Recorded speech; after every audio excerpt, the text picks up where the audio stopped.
everyone. My name is Supriya. I'm LKG in Krishnaveni High School at Undavelli. I'm from Undavelli. The title of the story is The Greedy Dog.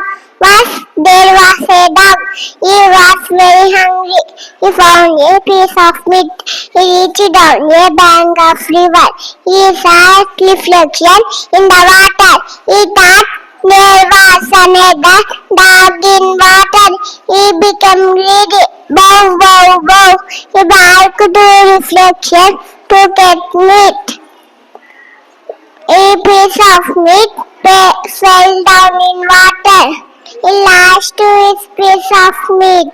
The moral of the story is, do not be greedy.